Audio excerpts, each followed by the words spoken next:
حج کی ابتدا 8 ذی الحج سے ہوگی۔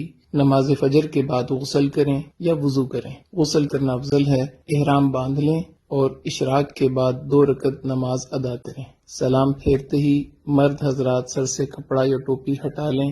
حج کی نیت اس طرح کریں: یا اللہ میں حج کی نیت کرتا ہوں، آسان فرما، قبول فرما۔ مرد اونچی آواز سے اور خواتین آہستہ آواز سے تلبیہ پڑھیں۔ اب آپ پر احرام کی پابندیاں شروع ہو چکی ہیں۔ احرام کی حالت میں تلبیہ پڑھتے ہوئے مینا پہنچنا ہے۔ آج کا دن مینا میں گزارنا ہے۔ ظہر، عصر، مغرب اور عشاء کی نمازیں مینا میں ادا کریں۔ ذکر، اذکار اور دعا کی کثرت سے اپنا وقت قیمتی بنائیں۔ لوگوں کے ساتھ خوش اخلاقی کے ساتھ رہیں، خدمت کے ساتھ وقت گزاریں، کثرت سے تلبیہ پڑھیں، دعاؤں کا خوب اہتمام کریں، قرآن پاک کی تلاوت کریں، رات مینا میں قیام کریں۔ حج کا دوسرا دن 9 ذی الحج، آپ صبح اشراق کے بعد عرفات کی طرف سفر شروع کریں گے۔ عرفات میں پہنچ کر زوال کے بعد ظہر اور عصر کی نماز اگر امام کے ساتھ مسجد نمرہ میں پڑھی تو اکٹھی ادا کریں گے۔ اگر اپنے خیموں میں ہیں تو ظہر اپنے وقت میں، عصر اپنے وقت میں ادا کریں گے، اور درمیان میں آپ نے زوال کے بعد نماز کی ادائیگی کے بعد دعا مانگنی ہے۔ یہ ہے وقوف عرفہ، حج کا دوسرا فرض۔ 9 ذی الحج کو یہی عمل ہوگا۔ مغرب تک عرفات میں قیام کریں۔ مغرب کے بعد، مغرب سے پہلے نہیں آنا، مغرب کے بعد آپ مزدلفہ کی طرف آ جائیں گے۔ مزدلفہ میں عشاء کے وقت مغرب اور عشاء کی نماز ایک اذان اور ایک اقامت کے ساتھ ادا کرنی ہے۔ اس کے بعد آپ 70 کنکریاں اکٹھی کر کے اپنے پاس رکھیں۔ اب آپ نے رات وہاں قیام کرنا ہے۔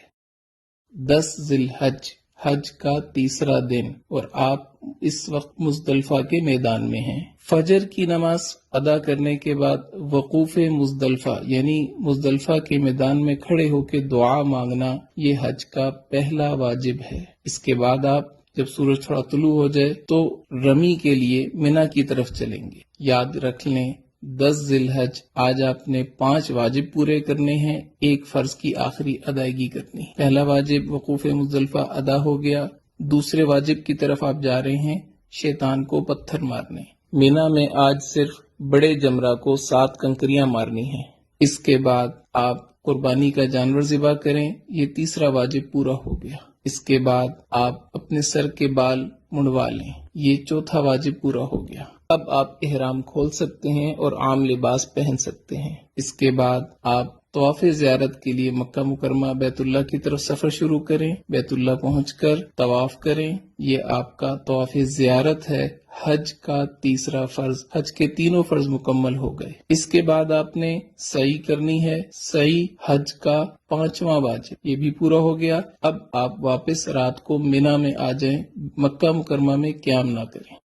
11 ذی الحج، حج کا چوتھا دن، مینا میں زوال کے بعد، بہتر یہ ہے کہ عصر کے بعد، تینوں جمرات کی طرف جانا ہے۔ پہلے چھوٹے جمرہ کو 7 کنکریاں مارنی ہیں اور دعا کرنی ہے۔ پھر درمیانے جمرہ کو 7 کنکریاں مارنی ہیں اور دعا کرنی ہے۔ پھر بڑے جمرہ کو 7 کنکریاں مارنی ہیں۔ اب دعا نہیں کرنی اور واپس اپنے خیمے آ جانا ہے۔ رات مینا میں قیام کریں، دعاؤں میں مشغول رہیں۔